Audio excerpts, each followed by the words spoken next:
Page 101. William. Rain swept down in sheets. Tanisha and I pulled our hoodies up and jogged along the sidewalk, sometimes ducking into doorways when the downpour got too hard. We were in the Gentry Project, where the buildings weren't tall like at Douglas. They were newer and mostly 4 stories, set in circles with walkways like spokes meeting in a central courtyard.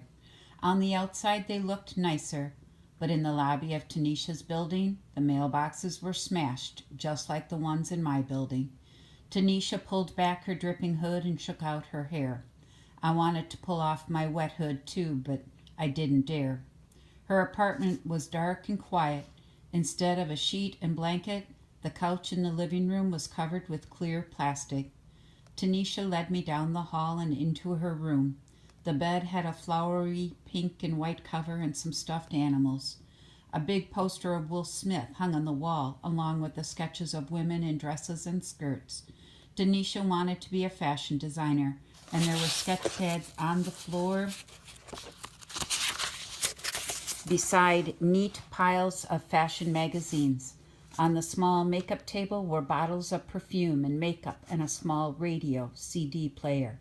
She sat on the bed and pulled me down next to her, then leaned her head on my shoulder. For a while we just sat with our legs hanging over the edge, catching our breath after running. The idea that I was in Gentry territory, in the home of an actual Gentry gangsta, was stuck in my head, making me tense and uncomfortable. Tanisha pulled off her hoodie. "You gonna take off yours?" she asked, teasing. "Oh, yeah." I pulled it over my head and let it fall to the floor. Tanisha kissed my neck and then my ear, but I was having a hard time relaxing. She backed off. "What's wrong?" "Sorry, Tanny. It's just being here. My mama won't be home for at least an hour and a half." "And your brother?" "I told you, he's never home." She leaned close and started to kiss my neck and ears again, and slowly, tingling promises of pleasure took over. Bang! A door closed hard. I sat up straight and exchanged a wide-eyed look with Tanisha. "It must be him," she gasped. My heart began hammering. She squeezed my hand. "Maybe he'll go." Maybe, or maybe not. Meanwhile, I was trapped in Tanisha's bedroom.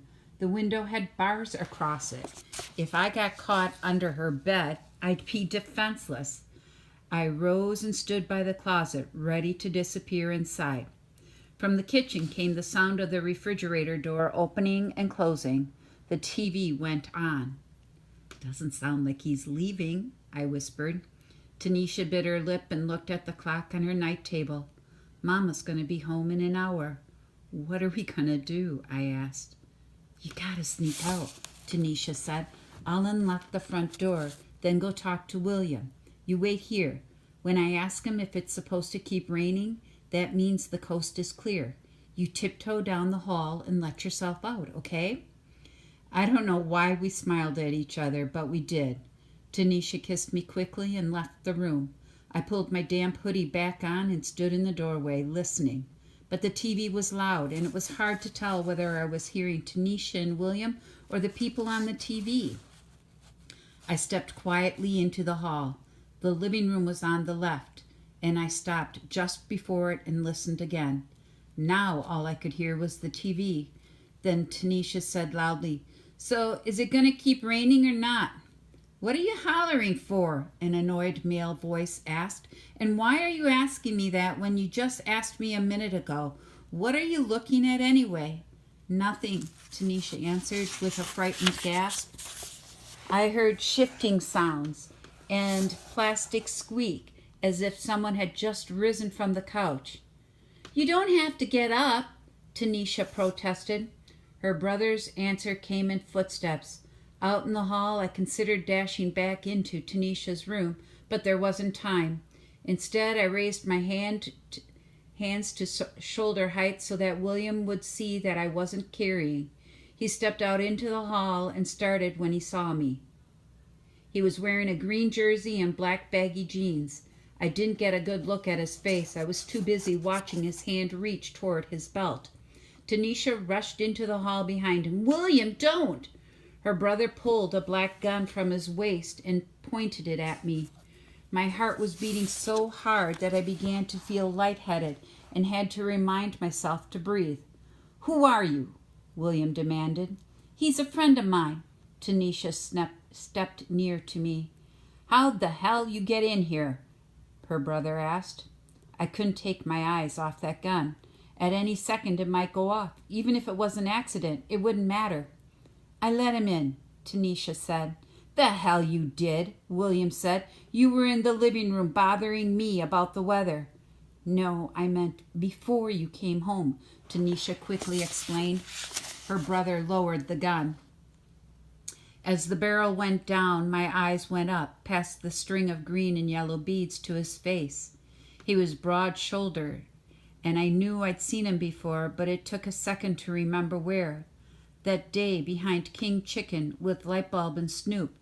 William was the one who hit the old guy in the face with the butt of his gun and nearly shot Snoop. I saw a glimmer in William's eye and quickly looked away, but it was too late. "I know you?" he asked. Staring at the floor, I shook my head.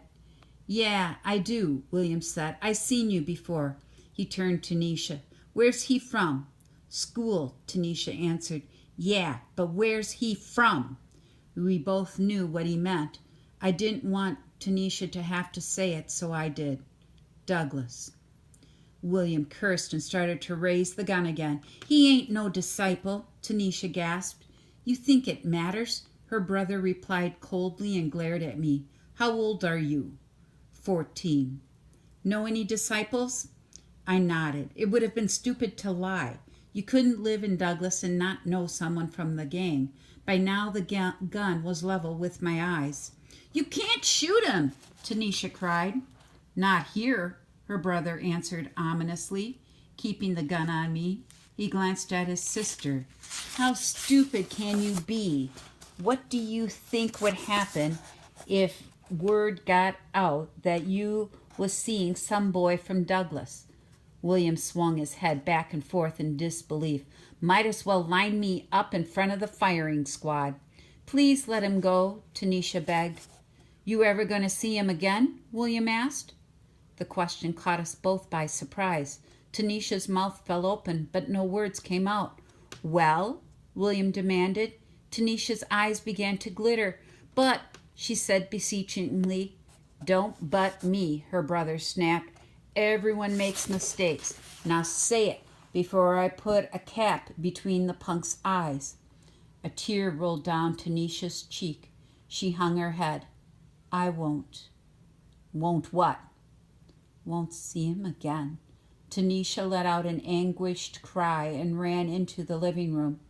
Even with the TV on, we could hear her sobbing. William aimed the gun at me. "When you go, keep your head down. Don't let anyone else get a good look at you. Go straight back to Douglas, and so help me, I ever see you on this side of town again, I ever hear that you came near my sister again, I will hunt you down and kill you sure as the sun will rise."